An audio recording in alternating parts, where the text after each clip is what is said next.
Hello everyone. आज की इस वीडियो में जूनियर असिस्टेंट का आपके लिए एक मिनी मॉक टेस्ट आ रहा है। इस मिनी मॉक टेस्ट का पर्पस क्या है वो समझो। आप में से मैक्सिमम एस्पिरेंट्स यही उम्मीद कर रहे थे पहले टाइपिंग का पेपर होगा उसके बाद आपको रिटन एग्जाम करवाया जाएगा, बट इस बार रिवर्स हो गया। पहले रिटन एग्जाम आपको करवाया जाएगा और उसके लिए भी टाइम बड़ा लिमिटेड है। फेब के मंथ में आपको रिटन एग्जाम होने जा रहा है। टेंटेटिव है बट मैक्सिमम चांसेस है फेब के मंथ में ही हो जाएगा।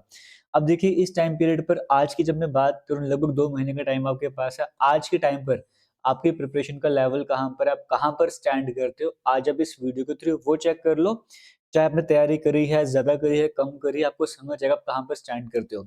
सभी क्वेश्चन वही जो जेके एसएसबी के 2025 में पेपर हुआ ना, वहाँ पर पूछे गए क्वेश्चन है। और इनका जो लेवल है वो डिफिकल्ट लेवल के क्वेश्चन आपके सामने नहीं लाया हूँ। बिल्कुल ईज़ी से कुछ क्वेश्चन्स हैं जो मॉडरेट लेवल के, मैक्सिमम ईज़ी लेवल के क्वेश्चन है, क्योंकि जूनियर असिस्टेंट में क्वेश्चन ऐसे ही पूछे जाते हैं। इस बार क्या तो डिफिकल्ट भी आ जाए, बट अपना प्रिपरेशन लेवल आज का चेक कर लो।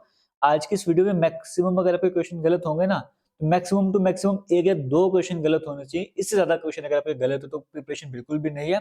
आपको बहुत ज़्यादा मेहनत करने की ज़रूरत है। अगर सभी क्वेश्चन सही करते हो तो आपकी प्रिपरेशन सही जा रही है, इसी तरह से कंटिन्यू करिएगा। स्टार्ट करते हैं आज की इस वीडियो को। पहला इंपॉर्टेंट क्वेश्चन आपके सामने स्क्रीन में है, कहा गया है कुछ इवेंट्स हैं उनको अपने मैच करना है ईयर के साथ। जैसे 4 तरह के इवेंट, एक सिविल डिसोबीडियंस मूवमेंट है, जलियांवाला बाग मैसेकर है, क्विट इंडिया मूवमेंट है और Simon commission arrival in India है। देखिए जी, पहले सिविल डिसोबीडियंस मूवमेंट की बात करेंगे। जब साल सत्याग्रह भी चलाया गया था, नमक बनाया गया था, रूल्स को डिसोबे करके, वही सिविल डिसोबीडियंस मूवमेंट है। ये 1930 में हुआ था। यानी कि फर्स्ट का रिलेशनशिप थर्ड के साथ होना चाहिए। ऐसा या तो ऑप्शन नंबर बी में है तो ऑप्शन नंबर सी में है। 2 ऑप्शन तो वैसे ही एलिमिनेट हो गए। जलियांवाला बाग मैसेकर की बात करेंगे, 1919 में हुआ था 13 अप्रैल को। तो यानी कि सेकंड का रिलेशनशिप फर्स्ट के साथ है। वो दोनों ऑप्शन में है। क्विट इंडिया मूवमेंट 1942 में चला, यानी कि थर्ड का रिलेशनशिप सेकंड के साथ होना चाहिए। थर्ड का रिलेशनशिप सेकंड के साथ यहाँ पे बन रहा है, इसका मतलब बी ऑप्शन ए सही हो जाएगा। तो साइमन कमीशन इंडिया में कब आता है? 1928 में, बिल्कुल सही है। तो सही सीक्वेंस हमें ऑप्शन नंबर डी में देखने को मिल रही है। ऑप्शन नंबर डी यहाँ पे करेक्ट आंसर हो जाएगा। क्वेश्चन नंबर 1 उम्मीद करता हूँ सभी का सही होगा, क्योंकि इंडियन हिस्ट्री का ये बिल्कुल बेसिक सा क्वेश्चन है। जो कुछ डेट एग्जाम में पूछी जाती हैं, वही डेट आपसे कंबाइन करके पूछ ली गई है। एग्जाम में पूछे गया क्वेश्चन है, सेम टू सेम क्वेश्चन आपके सामने मैं लेकर आया हूँ। पहला क्वेश्चन क्लियर हुआ, चलते हैं सेकंड क्वेश्चन की तरफ। यहाँ पर कहा गया which of the following countries is not a founding member of SAARC. इनमें से कौन सी कंट्री फाउंडिंग मेंबर नहीं है सार्क का? आपको पता सार्क की अगर हम बात करेंगे कौन से मेंबर हैं इसके, तो यहाँ से कौन से मेंबर नहीं है? बांग्लादेश मेंबर है, बिल्कुल। भूटान है, बिल्कुल। मालदीव्स है, बिल्कुल। म्यांमार नहीं, एशियान में तो है बट सार्क में नहीं है। वही तो पूछा गया, सार्क का कौन सा मेंबर नहीं है? म्यांमार नहीं है, बाकी इंडिया, नेपाल, बांग्लादेश वगैरह सारे जो आपस में हमारे नेबर, श्रीलंका वगैरह सारे इसके मेंबर हैं, बट म्यांमार तो नहीं है। तो पाकिस्तान भी है, और आज के टाइम में सार्क आपको पता है फ्रीज हो चुका है, तो डिटेल वीडियो भी अवेलेबल है। तो म्यांमार यहाँ पर जो है वो यहाँ पर करेक्ट आंसर हो जाएगा। आज के क्वेश्चन नंबर 3 की बात करेंगे, आपके सामने स्क्रीन में है। In which field is the Kalinga award given? Kalinga award कौन सी फील्ड में दिया जाता है? साइंस, लिटरेचर, जर्नलिज्म या फिर गेम? तो जो पूरा नाम होता है वो यूनेस्को कलिंग अवार्ड होता है, और ये साइंस की फील्ड में दिया जाता है। Option number A correct answer हो जाएगा। 3 क्वेश्चन अभी तक आपके सामने आ चुके हैं। कम से कम 2 क्वेश्चन जो तैयारी करते हैं ना, बेसिक लेवल के एवरेज स्टूडेंट हैं, उनके अभी तक 3 में से 2 क्वेश्चन बिल्कुल सही होने चाहिए। ये एक अगर आपने क्या पता ना भी पढ़ा, पर 2 क्वेश्चन अभी तक आपके सही होने चाहिए। बाकी आप सभी को बताना चाहूँगा, जो भी हमारे यूट्यूब चैनल पर अभी वीडियो देख रहे हैं, आपके लिए जूनियर असिस्टेंट एस्पिरेंट्स के सेपरेट टेलीग्राम ग्रुप भी है। जूनियर असिस्टेंट के नाम से कमेंट सेक्शन डिस्क्रिप्शन बॉक्स में लिंक मिलेगा, वहाँ पे जाके जॉइन कर लेना। आपके लिए यूट्यूब पर क्लासेस भी चल रही हैं, सेपरेट प्लेलिस्ट भी बनी है जूनियर असिस्टेंट के नाम से। वो वाली प्लेलिस्ट में जाके वीडियोस भी देख सकते हो। 22 से 23 वीडियोस अभी तक अपलोड हो चुकी है, जिनमें प्रीवियस ईयर क्वेश्चंस की वीडियोस भी अपलोडेड है। जूनियर असिस्टेंट के previous year question, general awareness, English, सब कुछ। और बाकी आप बड़ी जल्दी आप चाहते हो कंटेंट आपके पास रहे, बस आपको तैयारी करनी है, तो हमारी एप्लीकेशन पर भी कोर्स अवेलेबल है। आप एप्लीकेशन में जाके भी इस कोर्स को ज्वाइन कर सकते हो। वैसे ही प्राइस 449 रुपीज रहता है, बट आज वहाँ पे डिस्काउंट भी चलो, जल्दी वो खत्म हो जाएगा। JKSSB 2026 कूपन कोड अप्लाई करके आप ये डिस्काउंट अवेल कर सकते हो, फिर प्राइस 400 से भी कम हो जाएगा। और हाँ, उस कोर्स की अगर मैं बात करूँ, मॉक टेस्ट, टेस्ट सीरीज सब कुछ आपको टाइम टू टाइम देखने को मिलता जाएगा। बट यूट्यूब पर भी क्लासेस कंटिन्यू आती जाएगी, वहाँ पर भी कोशिश करो जितनी जल्दी हो सके सिलेबस कंप्लीट किया जाए। आगे चलते हैं, नेक्स्ट इंपॉर्टेंट क्वेश्चन आपके सामने स्क्रीन में है, कहा गया है match the following Indian language with the respective state. ठीक है, कौन सी लैंग्वेज कौन सी स्टेट की है आपको वो बताना है, जहाँ पे वो जनरली बोली जाती है। जैसे देखो, अगर आपको पता ना हो ना, जिनका पता है वो मैच कर लो। डोगरी जम्मू कश्मीर की है, सेकंड का रिलेशन वन के साथ बन रहा है। ऐसा कहाँ पर है कि सेकंड का रिलेशन फर्स्ट के साथ बन रहा है? यहाँ पर तो नहीं बन रहा, यहाँ पर बन रहा है, यहाँ पर भी नहीं बन रहा, यहाँ पर बन रहा है। या तो ऑप्शन नंबर बी आंसर होगा या तो ऑप्शन नंबर डी होगा। और आपको कौन सा पता है इनमें से? देखो जी, अगर मैथिली की बात करेंगे, बड़ा फेमस है बिहार में, तो 4 का रिलेशनशिप थर्ड के साथ होना चाहिए। तो 4 का रिलेशनशिप थर्ड के साथ यहीं पर है, यहाँ पर तो है ही नहीं। तो आपने सब कुछ एलिमिनेशन मेथड से भी क्वेश्चन को सॉल्व कर लिया। बाकी खासी की बात करेंगे वो मेघालय की हो जाएगी। आपने हिल्स के भी नाम सुने हुए ना। कोंकणी की बात करेंगे वो गोवा की हो जाएगी। तो रिलेशनशिप आपने बता दिया। तो अभी तक 1, 2, 3, 4 क्वेश्चन आपके सामने आ चुके हैं। ये क्वेश्चन नंबर 5 रहेगा और ये क्वेश्चन नंबर 6 आपके सामने स्क्रीन में रहेगा। क्वेश्चन नंबर 5 में कहा गया तारसर मारसर लेक की बात करेंगे। लेक कहाँ पर आपको देखने को मिलती हैं? ऐसे अनंतनाग तो होता है बट ऑप्शन में अनंतनाग नहीं है, तो पुलवामा को भी देखने को मिलता है। हम बोलेंगे पुलवामा यहाँ पे करेक्ट आंसर हो जाएगा।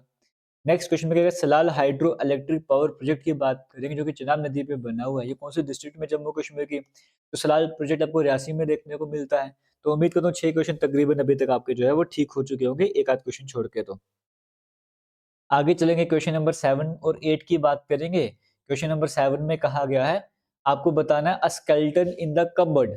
स्केलेटन इन द कबर्ड की बात करेंगे, इसका इडियम का आपको मीनिंग बताना है, क्या हो जाएगा? देखो इसका मतलब होता है एक आपके पास क्या है, एक कोई ऐसा फैक्ट है, ऐसा एम्बैरेसिंग सा फैक्ट जिसको आपको मतलब सीक्रेट बना के रखना है, आप उसको कभी रिवील नहीं करना चाहते हो, तो उसको हम यूज करते हैं स्केलेटन इन द कबर्ड। ठीक है, तो an embarrassing fact to be kept secret, है ना। तो ऑप्शन नंबर डी यहाँ पर जो है वो करेक्ट आंसर हो जाएगा।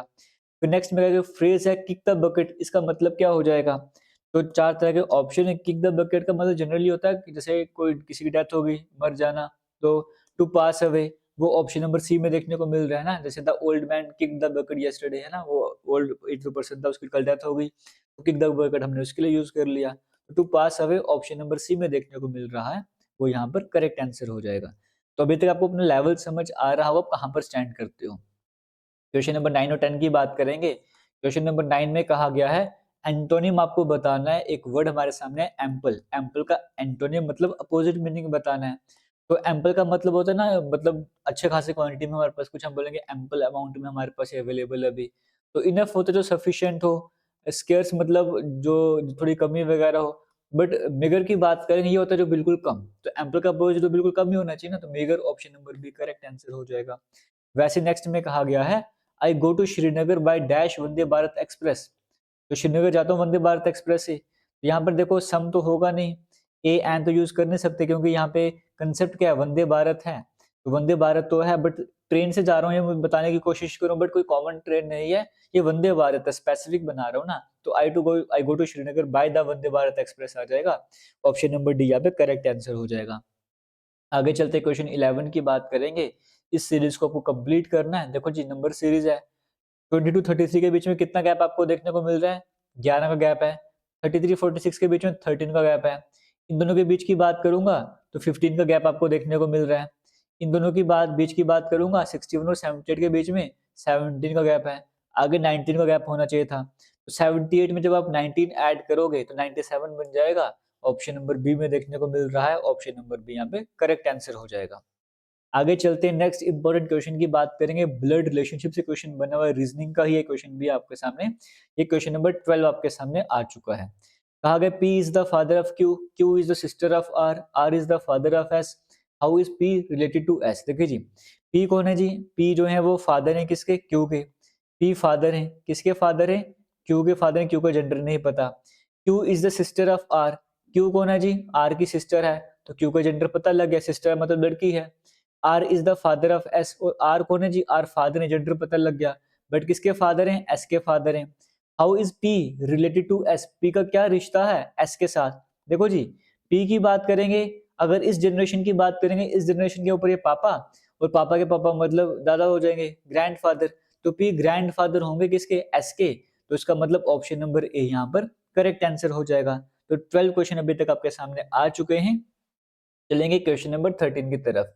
क्वेश्चन नंबर 13 में कहा गया है आपको वर्ड दिया गया, उसकी कोडिंग दी गई है, मैच आपको कर लेना है। सिंपल सी बात है, कैट 3 लेटर हैं तो कोडिंग में 3 में होनी चाहिए। B A double L ball की बात करके 4 लेटर है, कोडिंग 4 में होनी चाहिए। तो इतना समझ आ रहा है बॉल की कोडिंग जो है वो ये करी गई होगी। वो कैसे करी है? देखो जी, बॉल की coding D C N N कैसे करी होगी, एक बार देख लेते हैं। बी ए डबल एल और A D D C N N, है ना। तुमको पता है बी सेकंड नंबर पर आता है, डी फोर्थ नंबर पर आता है, +2 किया हुआ है। ए फर्स्ट नंबर पे आता है, सी थर्ड नंबर पे आता है, +2 किया हुआ है। एल 12th नंबर पे आता है एंड 14th नंबर पे आता है, +2 किया हुआ है। तो हर बार +2 वाला पैटर्न आपको यहाँ पर देखने को मिल रहा है। वैसे ही एप्पल की बात करेंगे, एप्पल से CRNNG का रिलेशनशिप कैसे है? ए फर्स्ट नंबर पे आता है और सी थर्ड नंबर पे आता है, तो +2 करके ही आएगा। पी आता है 16 नंबर पे, आर आता है 18 नंबर पे, +2 करके। तो रिलेशनशिप तो मुझे समझ आ गया ना, क्या कंसेप्ट यहाँ पे चल रहा है। फोर्थ का रिलेशनशिप फर्स्ट के साथ होना चाहिए, ऐसा या तो ऑप्शन नंबर बी में है तो ऑप्शन नंबर सी में है। थर्ड का रिलेशनशिप फोर्थ के साथ होना चाहिए, ऐसा थर्ड का रिलेशनशिप फोर्थ के साथ कहाँ गया? थर्ड, ये थर्ड का रिलेशनशिप फोर्थ का ऑप्शन नंबर बी में, तो वही करेक्ट हो जाएगा, आगे चेक करने की जरूरत ही नहीं है। फिर भी वेरीफाई करना चाहते हो, सी थर्ड नंबर पर आता है, 3 में 2 ऐड करो 5, 5वें नंबर पे ई आता है। तो फर्स्ट का रिलेशनशिप सेकंड के साथ होना चाहिए, बिल्कुल सही चल रहा था, ऑप्शन नंबर बी यहाँ पे करेक्ट आंसर हो जाएगा। नेक्स्ट क्वेश्चन आपके सामने स्क्रीन में यहाँ पे कहा जा रहा है, टू गुड ट्रेन, दो गुड सामान की ट्रेन, सामान ले जाने वाली ट्रेन है, ईच 500 मीटर लॉन्ग, हर एक की लेंथ 500 मीटर है, are running in opposite direction, opposite direction में जा रही ट्रेन यहाँ पर, तो एक ट्रेन यहाँ पर चल रही है। इनकी स्पीड, एक की स्पीड 45 किलोमीटर पर आवर की है, दूसरी स्पीड 30 किलोमीटर पर आवर की है। तो बताओ कितना टाइम लगेगा छोटे स्लोअर ट्रेन को पास करने में। जो फास्टर ट्रेन के ड्राइवर को अगर पास करना है तो स्लोअर ट्रेन को कितना टाइम लग जाएगा। देखो जी, ऐसे क्वेश्चन में कंसेप्ट लेके चलते हैं, पहले स्पीड देखते हैं। स्पीड कैसे, अपोजिट डायरेक्शन में मूव कर रहे हैं तो स्पीड को हम ऐड कर लेते हैं, तो हमारे पास स्पीड कितनी हो जाएगी, 45 + 30 75 kilometre per hour. But answer second में है तो इसको मीटर में चेंज करना पड़ेगा। तो इसको अगर मीटर पर सेकंड में चेंज करें तो 5/18 से मल्टीप्लाई करना पड़ता है। ये मेरे पास स्पीड किस में आ गई जी, मीटर पर सेकंड में स्पीड मेरे पास आ चुकी है। अब उसके बाद मेरे पास क्या है, स्पीड मेरे पास आ चुकी है, और टाइम कितना हमारे पास फॉर्मूला था, टाइम का फॉर्मूला क्या होता है, देखो स्पीड का फॉर्मूला था डिस्टेंस अपॉन टाइम, तो टाइम का क्या हो जाएगा, डिस्टेंस अपॉन स्पीड। टाइम का फॉर्मूला हो जाएगा डिस्टेंस अपॉन स्पीड। जब दो ट्रेन क्रॉस करते हैं एक दूसरे को तो डिस्टेंस हम कैसे लेते हैं, दोनों ट्रेन की लेंथ को ऐड कर लेंगे। बट इस केस में ये नहीं बोला कि दोनों ट्रेन को दूसरे को क्रॉस करना है, इसमें कहा जो स्लो ट्रेन है उसने सिर्फ ड्राइवर को क्रॉस करना है। अगर सिर्फ ड्राइवर को क्रॉस करना है इसका मतलब दूसरी ट्रेन को क्रॉस नहीं करना है, सिर्फ ड्राइवर को क्रॉस करना है। तो ट्रेन के सामने ड्राइवर कुछ भी नहीं है, तो हम एक ही ट्रेन की लेंथ लेंगे। अगर ट्रेन ने पूरी दूसरी ट्रेन को क्रॉस करना होता तब हम दोनों ट्रेन की लेंथ ले लेते। यहाँ पे डिस्टेंस हमारे पास क्या हो जाएगा, सिर्फ एक ही ट्रेन की लेंथ, तो वो हमारे पास कितनी है 500, वो तो ऑलरेडी मीटर में है, अपॉन, इसको मैं इरेज अगर कर लूँ यहाँ से, थोड़ा क्लियर करके लिखता हूँ यहाँ पे, डिस्टेंस मेरे पास है 500 और स्पीड मेरे पास कितनी है 75 इंटू 5 इंटू 18, ये मेरे पास रहा। अब देखो 25 को 3 से करो 75, 25 को अगर मैं 20 से करूंगा तो 500 आ जाएगा। 5 को 1 से करो, 5 को 4 से करो, 3 को 1 से काटा, 3 को 6 से काटा, 6 को 4 से मल्टीप्लाई करो 24, तो 24 सेकंड मेरे पास करेक्ट आंसर हो जाएगा, ऑप्शन नंबर बी में देखने को मिल रहा है। सभी के सभी इस बार 2025 में जो पेपर हो जेके का, वहां पर पूछे गए क्वेश्चन है। तो अभी तक आपने कितने क्वेश्चन देख लिए, 13-14 क्वेश्चन देख लिए। उम्मीद करता हूँ 14 में से कम 13 क्वेश्चन या 12 क्वेश्चन आपके अभी तक ठीक रहे होंगे। आगे चलते क्वेश्चन नंबर 15 की बात करेंगे, कहा गया है HTML is use to create, HTML को हम किसके लिए यूज करते हैं, देखो हाइपर टेक्स्ट मार्कअप लैंग्वेज की बात करेंगे, इसको हम यूज करते हैं वेब पेज के लिए। तो ऑप्शन नंबर सी यहाँ पे करेक्ट आंसर हो जाएगा, लैंग्वेज तो है नहीं, ये वेब पेज के काम आता है डिजाइन करने के, तो ऑप्शन नंबर सी हमारे पास करेक्ट आंसर हो जाएगा। नेक्स्ट में कहा गया क्वेश्चन नंबर 16 में, which protocol is use to send emails, email send करने के लिए कौन सा प्रोटोकॉल यूज करते हैं, ये HTTP या HTTPS की अभी हमने बात की, ये वेब पेज के काम आता है, FTP फाइल ट्रांसफर के काम आ जाएगा, SMTP जो है वो ईमेल सेंड करने के काम आता है। तो अब आप मुझे SMTP की कोई फुल फॉर्म बता सकता है तो कमेंट सेक्शन में जरूर मुझे इसकी फुल फॉर्म बताइएगा। अब 16 क्वेश्चन का सेट आपके सामने है, अब आप मुझे बताइए 16 में से कितने स्कोर आपने करा है। अगर आपने 14 स्कोर करा, 14 प्लस स्कोर करा तो आपको प्रिपरेशन बिल्कुल सही जा रही है। अगर 14 से कम करा आपको मेहनत करने की जरूरत है, जितना कम स्कोर उतनी ज्यादा मेहनत करने की जरूरत है। तो अच्छे से पढ़ते रहिए, ऑल द बेस्ट आप सभी को, थैंक यू, जय हिंद।